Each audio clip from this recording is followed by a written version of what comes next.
Hello there. I want to talk today about relaxing around conflict.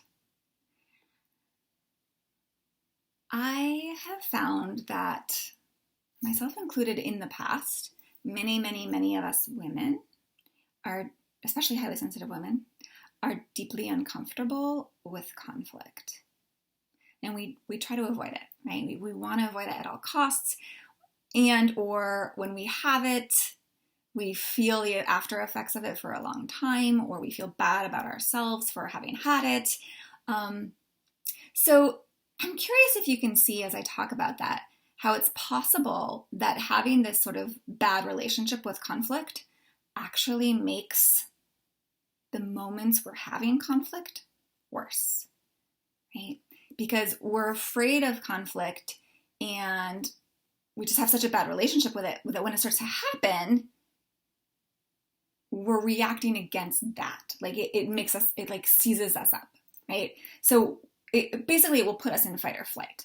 So for one, we're having a disagreement with our partner, which will put us into a fight or flight. But then we recognize we're in conflict, and that will add an extra layer of tension and stress and anxiety and, heightened emotion. And if you've ever heard, I don't know if you've ever heard me say this before, but now I'm going to forget how to say it. When emotions are strong, intelligence is low, right? So when you have this sort of like double whammy of like stress, you're not going to be able to intelligently navigate the conversation, the conflict that's coming up, right? You're actually probably going to navigate it much worse, right? You're probably going to have like significantly stronger emotions, be much more disconnected from your rational part of your brain and the part of your brain that can actually hear what your partner is saying or understand what you're experiencing or say things that get through to your partner or calm yourself down. Like all of it's going to be inaccessible, right? And the conflict's going to be that much worse. So one of the things that I have been realizing it's important to address with my clients, and I thought it would be important for you, is to start to learn how to relax around conflict a little bit more. Now, I've gotten some resistance to this because people are like, no, conflict's bad, right? But what I have found from my own experience and work with this is that when I started deciding to be okay with conflict, when I started accepting conflict and like my husband's defensive voice and, when he's angry, and my own anger and just like all the things that happen in conflict, when I started to accept that nothing's going wrong, that it's actually part of a normal human experience to have that, it might be going wrong if we're having it all the time nonstop, for sure. We want to troubleshoot that and stop that from happening for you. So if that's going on for you, reach out to me. But if it's just happening sometimes, we can learn to be okay with that. And when I did, it was just like these conflicts would be these little blips, right? They wouldn't escalate. They wouldn't last as long. There wouldn't be as hard bad feelings.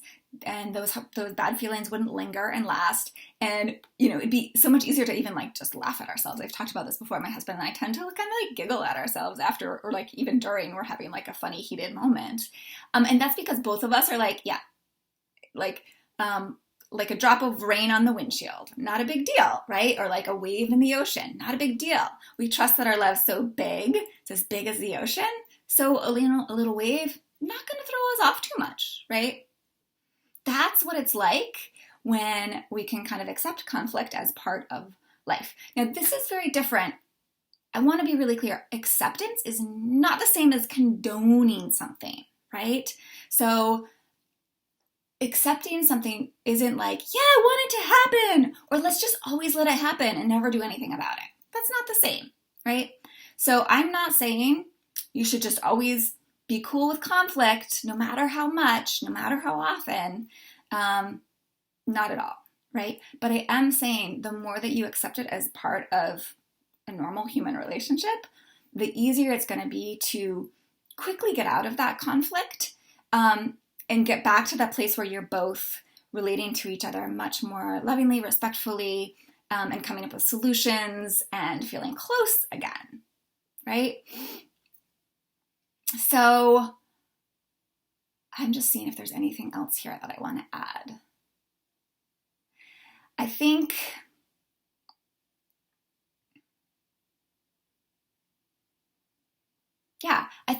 basically like when we get to that place of acceptance, like where I've come, like I'm not 100% conflict free. In fact, I think it's unrealistic to think that any normal couple, there's one couple that I know who are, they're the Hendricks, they're relationship experts, like conscious love experts, but they've been together for like 30 years and it took them like 15 of those years before they stopped having conflict.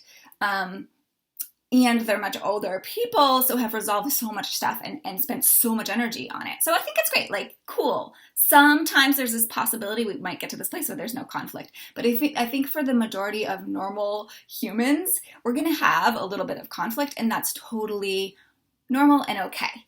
And when we accept that that's part of life and we don't we don't react against the fact that there is conflict in addition to whatever we're having conflict about, then our emotions level out much quicker and we can quickly get back to solving for the actual bigger problem, which will, my main end point, alleviate a lot of the conflict that you're feeling anyway, right? It will free you up to actually address sort of the roots of the conflict and have more energy to kind of deal with, the original reasons that there's conflict in the first place.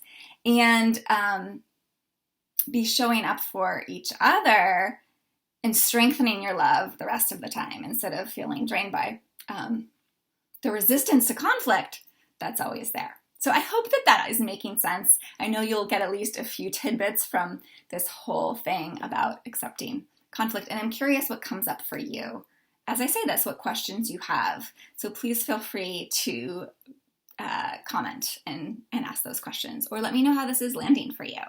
And again, there can be a little resistance to this for some people, and I'd just love for you to like kind of let it sit and even ask yourself, how might it be true that finding a little bit more peace with conflict in my relationship with conflict will actually allow me to have less intense sense of conflict and less conflict in the long run. Okay? All right, hope that's helpful. Have a good one.